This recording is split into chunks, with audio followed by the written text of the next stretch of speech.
আসসালামু আলাইকুম ভিউয়ার্স, শুভ সকাল। ঘুম থেকে উঠেই চলে এলাম গাছগুলোতে পানি দেওয়ার জন্য।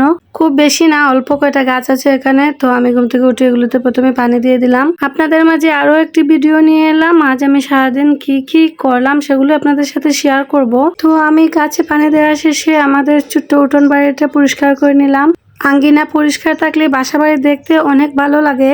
আমি এখানে বেশ কিছু বড়ি রোদে শুকাচ্ছিলাম, তো প্রতিদিনের মতো আজকেও বড়িগুলোকে রোদে দিয়ে দিচ্ছি। এখানে আমার ছোট ছেলেটা অনেক দুষ্টুমি করছিল।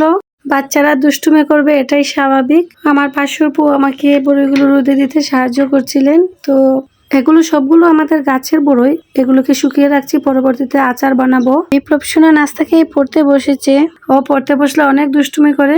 ও যতক্ষণ পড়বে ততক্ষণ ওর পাশে আমাকে বসে থাকতে হবে। আমি মনে করি সব মায়েদের ক্ষেত্রেই এমন হয়।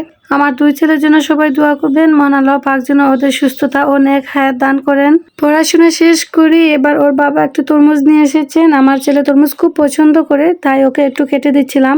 আলহামদুলিল্লাহ আমাদের বাসায় সবাই রোজা থাকেন, শুধু আমার ছোট ছেলেটাকে একটু কিছু খাওয়াতে হয়। আমি ওকে একটা পিস কেটে দিলাম, ও অনেক মজা করে খাচ্ছিল মাশাল্লাহ। হঠাৎ করে আমার সোনামণি নিহান বাসায় এসেছে, তো আমি ওকে একটা তরমুজ হাতে দিলাম। ও খেতে পারবে না, তবু ও হাতে নিয়ে হাঁটবে। নামাজ শেষ করে আমরা চলে গেলাম রান্না করে। আমার মা আমাদের জন্য কিছু সবজি নিয়ে এসেছেন। আমার যা আর ননাস মিলে সবজি তরকারি কেটে দিচ্ছিলেন, আর আমি এদিকে ইফতারের জন্য রান্না বসিয়ে দিয়েছি। আজ বাসায় কিছু মেহমান ইফতারি করবেন, তো আমি সবার জন্য একটু বেশি করে খিচুড়ি রান্না করছি। আমি কিভাবে খিচুড়ি রান্না করেছি সেই রেসিপিটা আপনাদের সাথে শেয়ার করব। আমি চাল ডালগুলো একসাথে ভালো করে ধুয়ে পরিষ্কার করে নিয়েছি। এদিকে একটি বড় পাত্রে আমি পরিমাণ মতো তেল দিয়ে তাতে পর্যাপ্ত পেঁয়াজ দিয়ে দিলাম। এখানে আমি কিছু আদা এবং হলুদ গুঁড়ো দিয়েছি। তো এগুলো লাল হয়ে এলে আমি চাল আর ডালগুলো দিয়ে দিলাম। পরিমাণ মতো লবণ দিয়ে আমি বেশ কিছুক্ষণ এগুলোকে নেড়ে চেড়ে দিচ্ছিলাম।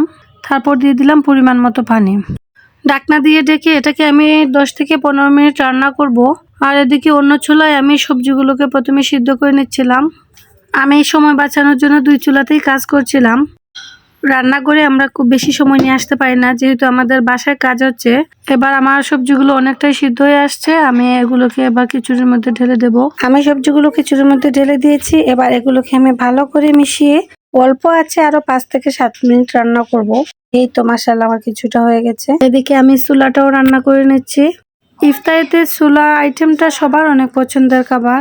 যেহেতু আমাদের হাতে সময় বেশি ছিল না, সেহেতু আমি বেশি কিছু রান্না করতে পারি নাই, আর যেগুলো রান্না করছি সবগুলো রেকর্ডও করতে পারি নাই। আলহামদুলিল্লাহ এই ছিল আমাদের আজকের ইফতারি আয়োজন। আমার যা সবাইকে প্লেটে ইফতারি বেড়ে দিচ্ছেন। ভিডিওটি যদি ভালো লেগে থাকে তাহলে প্লিজ পাশে থাকবেন, আর যারা ইউটিউব থেকে দেখছেন আমার চ্যানেলটি সাবস্ক্রাইব করে দিবেন। ধন্যবাদ সবাইকে, দেখা হবে নতুন কোনো ভিডিওতে। আল্লাহ হাফিজ।